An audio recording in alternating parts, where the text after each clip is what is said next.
Shalom, c'est de nouveau la chante Élisée de l'Assemblée des rachetés de l'Éternel.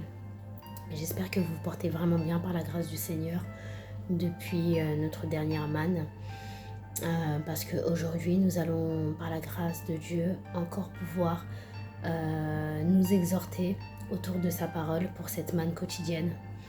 Et nous allons prier pour recommander cet instant à l'Éternel.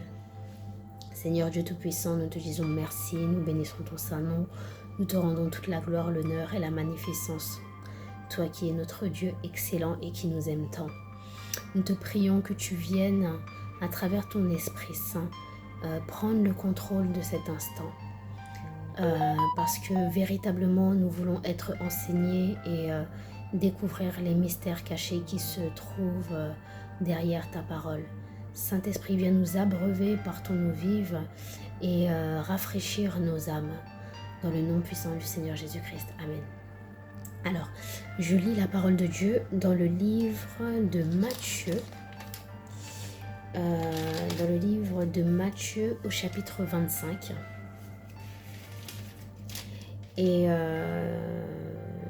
nous allons lire... comme il s'agit de la parabole des 10 vierges, nous allons lire une petite partie. Et nous allons ensuite nous exhorter. Alors le royaume des cieux sera semblable à 10 vierges qui, ayant pris leur lampe, allèrent à la rencontre de l'époux. 5 d'entre elles étaient folles et 5 sages. Les folles, en prenant leur lampe, ne prirent point d'huile avec elles. Mais les sages prirent avec leur lampe de l'huile dans des vases.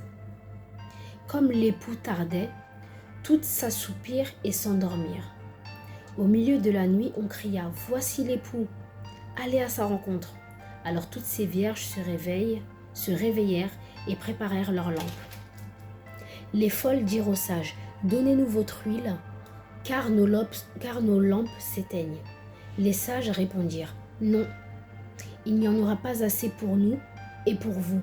Allez plutôt chez ceux qui en vendent et achetez-en pour vous. » Pendant qu'elles allaient en acheter, l'époux arriva. Celles qui étaient prêtes entrèrent avec lui dans la salle des noces et la porte fut fermée. Plus tard, les autres vierges vinrent et dirent « Seigneur, Seigneur, ouvre-nous. » Mais il répondit « Je vous le dis en vérité, je ne vous connais pas. Veillez donc, puisque vous ne savez ni le jour ni l'heure. » Alors, cette parabole est vraiment très riche parce que cette parabole nous résume clairement notre façon de vivre et l'avènement de notre Seigneur. Tout est résumé dans cette parabole, à mon sens. Pourquoi ? Parce que nous avons ici 2 catégories de personnes. Nous avons des vierges qui étaient sages. Elles ont été prévoyantes parce qu'elles savaient que l'époux allait revenir un moment ou un autre. Donc elles ont fait leur vie, parce que les 10 vierges ont fait leur vie, mais 5 d'entre elles, les 5 sages, ont fait leur vie, mais elles ont mené leur vie tout en sachant qu'à n'importe quel moment, leur époux pouvait arriver. Ça veut dire que quand elles sont parties de chez elles, elles ont pris leur disposition. Elles ont pris de l'huile pour qu'elles puissent alimenter leur lampe. Et voilà, elles ont été prévoyantes. Elles se sont préparées. Contrairement à celles qui sont parties, qui ont vécu leur vie sans même se soucier du moment où l'époux rentrerait. Pourtant, elles savaient pertinemment que l'époux allait arriver. Mais leur cœur n'était pas porté sur le retour de leur époux. Leur cœur était plutôt porté sur les attractions de ce monde. Elles ont préféré s'occuper de tout ce qu'elles avaient à faire, de s'amuser. Elles se sont préoccupées des désirs de ce monde, plutôt que se préoccuper du retour de leur époux. Or que les autres étaient plutôt soucieuses du retour de leur époux.